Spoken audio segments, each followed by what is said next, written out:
अस्सलाम वालेकुम dear students. आज के इस लेक्चर में हम एक बहुत इंपॉर्टेंट प्रॉब्लम करने जा रहे हैं। ये हमें एक सर्किट डायग्राम गिवन है और इसमें हमने कंप्यूट क्या करना है, determine the voltage drop across 1 kilo ohm resistor. यानी ये जो रजिस्टर है इसके अक्रॉस कितनी वोल्टेज ड्रॉप है वो हमने कंप्यूट करनी है।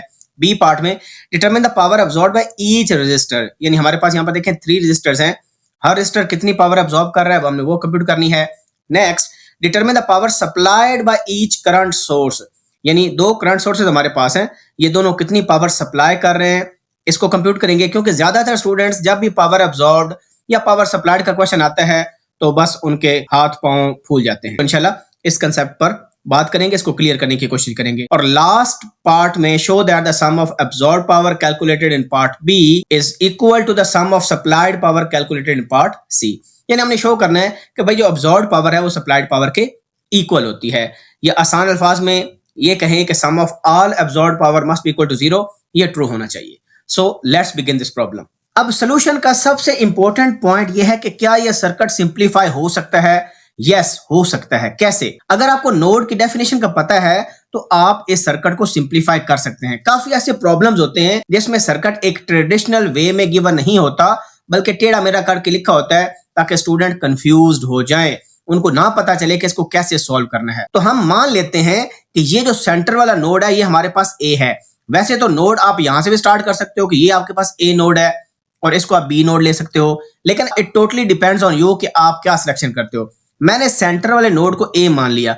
अब देखें ये जो डॉट है ये बिल्कुल इस नोड से कनेक्टेड है, दरमियान में कोई सर्किट एलिमेंट नहीं है, इसका मतलब है ये भी नोड मेरा ए है।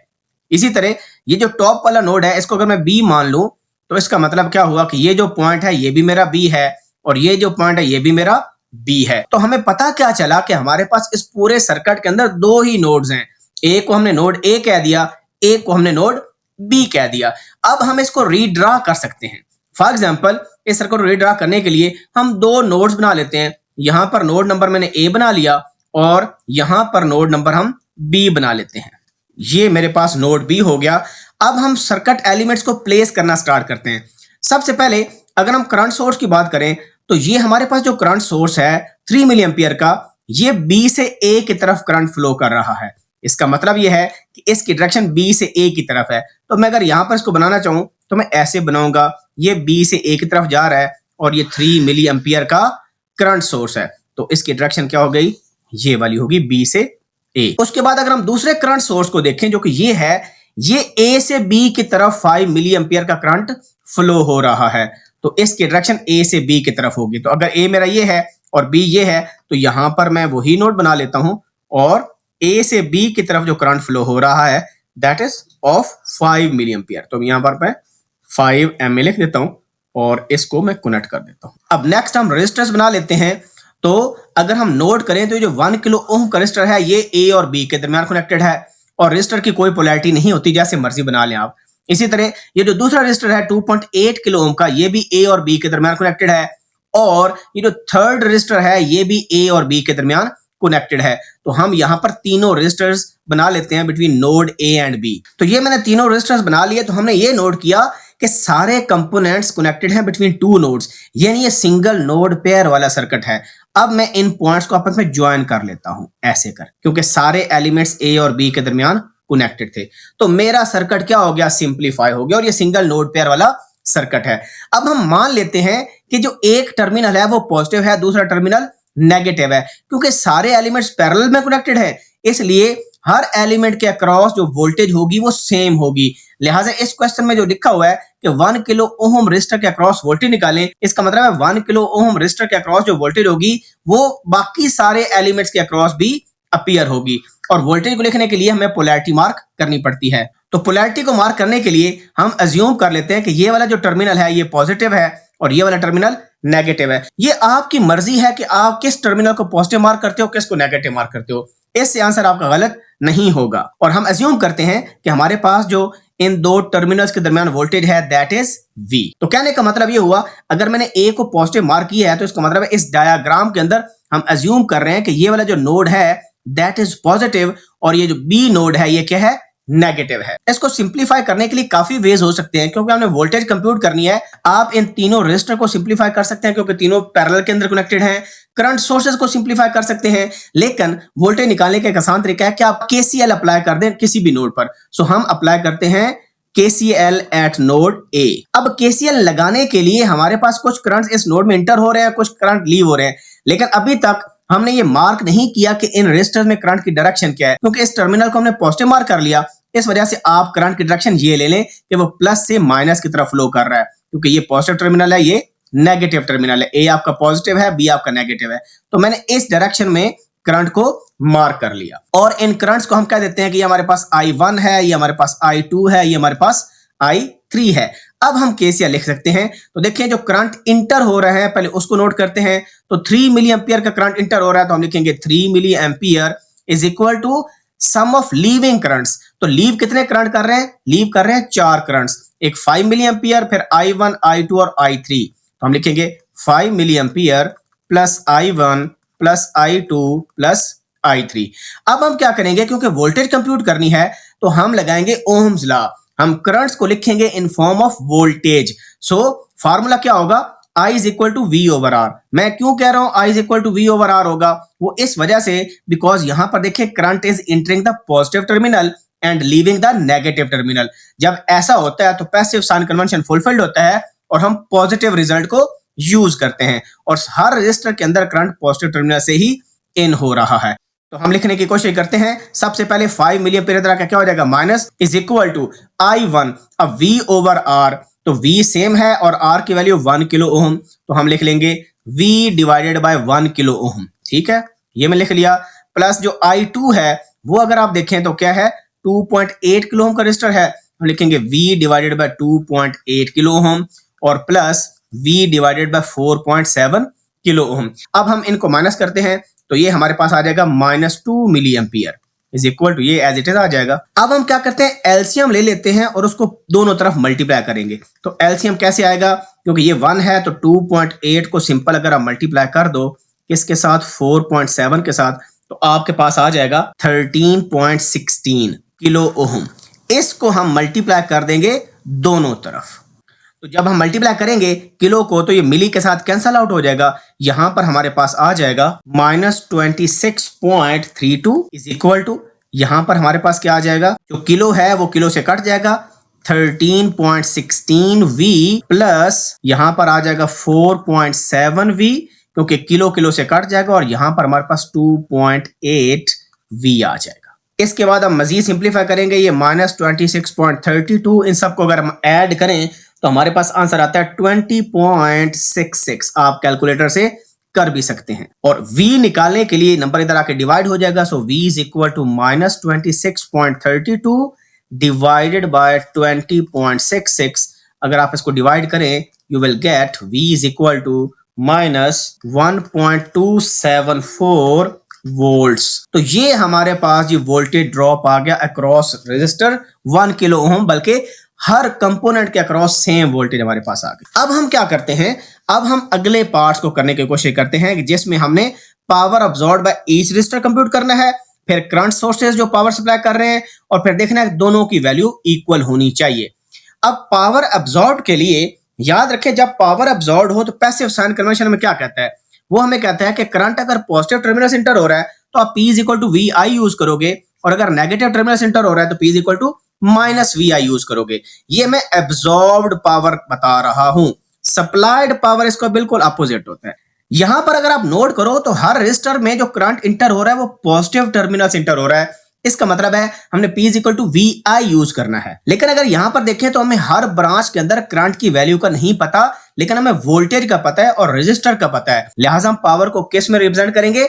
रजिस्टर और वोल्टेज की फॉर्म में रिप्रेजेंट करेंगे। सो तीनों के अंदर हम कौन सा फार्मूला लगाएंगे? हमारे पास क्योंकि रेजिस्टर है और वोल्टेज है तो V को यूज करेंगे, और I is equal to V over R, और positive because current was entering into positive terminal, तो हमारे पास फार्मूला आ जाएगा V स्क्वायर बाय R। तो इस फार्मूले को यूज करके तीनों रेजिस्टर की हम एब्सॉर्ब्ड पावर फाइंड कर लेंगे। तो पहले हम 1 किलो ओम रेजिस्टर जो पावर एब्सॉर्ब कर रहा है वो निकालते हैं, that is V square by R, और V की वैल्यू हमने निकाली है -1.274, इसका square divided by R which is 1 kilo. तो इसको अगर हम सिंप्लीफाई करें हमारे पास आता है 1.623 डिवाइडेड बाय 1 किलो ओम। तो अब यहां पर देखें तो ये वोल्टेज का स्क्वायर हमारे पास है, नीचे ओम है, तो हमारे पास जो एब्जॉर्ब पावर आती है वो आती है 1.623 मिली वाट। ये जो किलो है ऊपर जाके मिली बन जाएगा। ये हमारे पास पावर आ गई 1 किलो ओम की। सिमिलर फैशन में हम बाकी दोनों रेजिस्टर की पावर भी कंप्यूट कर लेते हैं। तो नेक्स्ट हम करते हैं P ऑफ 2.8 किलो ओम। उसमें भी सेम फार्मूला लगेगा V स्क्वायर बाय R, और V स्क्वायर हमने कंप्यूट किया हुआ, ये हमारे पास है 1.623 डिवाइडेड बाय R की वैल्यू 2.8 किलो ओम। अब हमें पता है कि किलो मिली में कन्वर्ट हो जाएगा, और इसको सिंप्लीफाई करेंगे हमारे पास आंसर आता है 0.580 मिली वाट। ये हमारे पास ये पावर अब्सॉर्ब आ गई इन 2.8 किलो ओम। और लास्ट में power absorb by 4.7 kilo ohm, वो भी इसी तरह हो जाएगा V स्क्वायर बाय R। ये हमारे पास है 1.623 डिवाइड बाय R की वैल्यू 4.7 किलो ओम। इसको सिंप्लीफाई अगर हम करें तो हमारे पास आता है 0.345 मिली वाट। ये हमने तीनों एब्सॉर्ब पावर कंप्यूट कर ली। अब इनका हम कर लेते हैं सम। सो हमारे पास आ जाएगा total absorb power by all resistors. ठीक है, इन तीनों का अगर हम ऐड करें तो हमारे पास जो टोटल पावर है that is equal to P 1 kilo ohm plus P 2.8 kilo ohm plus P of 4.7 kilo ohm. इन तीनों को अगर हम ऐड कर लें तो हमारे पास जो टोटल आंसर आ जाएगा, तो ये हमारे पास रिजल्ट आ गया जी, तीनों को ऐड करने के बाद 2.548 मिली वाट। सो आंसर आ गया 2.548 मिली वाट। ये हमारे पास एब्सॉर्ब्ड पावर आ गई। अब नेक्स्ट जो पार्ट सी है उसमें हमने सप्लाइड पावर कंप्यूट करनी है बाय द करंट सोर्सेज। अब करंट सोर्सेज की जो सप्लाइड पावर है वो दो तरीकों से आप निकाल सकते हो। अब इस पार्ट में स्टूडेंट्स बहुत कंफ्यूज होते हैं कि सप्लाइड पावर के लिए एब्सॉर्ब्ड पावर का रिजल्ट यूज करना है कि सप्लाइड पावर का रिजल्ट यूज करना है। आपको ये तो पता है ना कि एब्सॉर्ब्ड पावर और सप्लाइड पावर की अपोजिट डायरेक्शन होती है, लिहाजा जो मर्जी यूज करो, जब एक दफा एब्सॉर्ब्ड पावर का फार्मूला लगा लो और एंड पर उसका साइन चेंज करके आप सप्लाइड पावर भी निकाल सकते हो, या डायरेक्टली सप्लाइड पावर का रिजल्ट यूज करो, फिर भी आंसर क्या आएगा, सेम आएगा। तो हम जाते हैं करंट सोर्सेज पर और सबसे पहले देखते हैं 3 मिली एम्पियर करंट। अब 3 मिली एम्पियर करंट अगर आप देखें तो ये नेगेटिव टर्मिनल से इन हो रहा है और पॉजिटिव से आउट हो रहा है। इसका मतलब है यहां पर जो फार्मूला लगना है that is -VI। This is very very important. ये फार्मूला लगेगा अगर हम एब्सॉर्ब्ड पावर की बात कर रहे हैं। ठीक है, तो हम एब्सॉर्ब पावर निकाल लेते हैं। तो basically current source power supply करता है। अगर सप्लाइड पावर का रिजल्ट यूज करें तो हम सिंपल +VI यूज करेंगे। अब ये आपकी चॉइस है कि एब्सॉर्ब पावर का फार्मूला लगाकर या आप कंप्यूट कर लें और एंड पर सप्लाइड पावर के लिए साइन को चेंज कर दें। तो हम ये करने की कोशिश यहां पर करते हैं। तो यहां पर जो फार्मूला मैं यूज कर रहा हूं पहले वो एब्सॉर्ब पावर वाला ही कर रहा हूं, और एंड पर सप्लाइड पावर निकालने के लिए मैं साइन को चेंज कर दूंगा। ठीक है, तो हम लिखते हैं power absorbed by 3 milliampere current source. तो हमने कहा करंट नेगेटिव टर्मिनल से इंटर हो रहा है, हम -VI यूज करेंगे। ये माइनस वैसे, और यहां पर देखें जो V की वैल्यू हमने फाइंड आउट की थी वो हमारे पास थी जी -1.274, और जो I की वैल्यू है वो 3 मिली एम्पियर है। अब इनको मल्टीप्लाई करेंगे तो हमारे पास आंसर आता है 3.822, और पॉजिटिव आंसर आ रहा है। ठीक है जी, मिली वाट। ये हो गया 3 मिली एम्पियर जो करंट सोर्स है वो जो पावर एब्सॉर्ब कर रहा है। नेक्स्ट हमारे पास है 5 मिली एम्पियर जो करंट सोर्स है वो कितनी पावर एब्सॉर्ब कर रहा है। हम यहां पर आते हैं और देखें करंट कौन से टर्मिनल से इन हो रहा है, पॉजिटिव से। तो हम फार्मूला यूज करेंगे एब्सॉर्ब पावर का VI। V की वैल्यू नेगेटिव है जी -1.274, और 5 मिली एम्पियर का सोर्स है करंट सोर्स। मल्टीप्लाई करेंगे आंसर नेगेटिव आ रहा है, तो देखिए हमारे पास आ गया 6.37 मिली वॉट। अब इन दोनों को हम ऐड कर लेते हैं। सो टोटल एब्सॉर्ब्ड पावर, ये क्योंकि हम एब्सॉर्ब्ड पावर का फार्मूला यूज कर रहे थे, सो टोटल निकालने के लिए ये माइनस है वो प्लस, हमारे पास क्या आ जाएगा इज इक्वल टू 3.822 माइनस 6.37, और आंसर किस में है जी, मिली वाट के अंदर है। तो ये मैंने माइनस किया -2.548 मिली वाट। अब एक चीज नोट करें कि अगर हमने ये शो करना होता कि total absorbed power of all circuit elements must be equal to 0, वो हो रही है क्योंकि करंट सोर्सेज की जो एब्सॉर्ब्ड पावर है वो ये आ रही है, और जो एब्सॉर्ब्ड पावर बाय रेजिस्टर्स थे वो सेम आ रही थी लेकिन पॉजिटिव साइन के साथ। तो दोनों को प्लस करोगे तो टोटल पावर क्या हो जाएगी, 0। लेकिन हमने निकालनी थी supplied power by current sources. So अगर पावर सप्लाइड निकालनी है बाय करंट सोर्सेज तो वो इस वैल्यू का नेगेटिव होगी, यानी आंसर हमारा प्लस आ जाएगा। सो 3 मिली एम्पियर की जो पावर है और 5 मिली एम्पियर की जो पावर है वो इसका साइन बस चेंज हो जाएगा। सो 2.548 मिली वाट आंसर आ जाएगा करंट सोर्सेज की टोटल पावर का। तो हमने यही शो करना था कि भाई जो करंट सोर्सेज पावर सप्लाई कर रहे हैं वो power absorb by the resistors होनी चाहिए। और ये देखें हमारा क्या हो गया, प्रूफ हो गया, लास्ट पार्ट भी हमारा हो गया। तो यहां पर स्टूडेंट गलती करते हैं, उनको समझ नहीं आती कि भाई हमने एब्सॉर्ब पावर का फार्मूला लगाना है कि सप्लाइड का।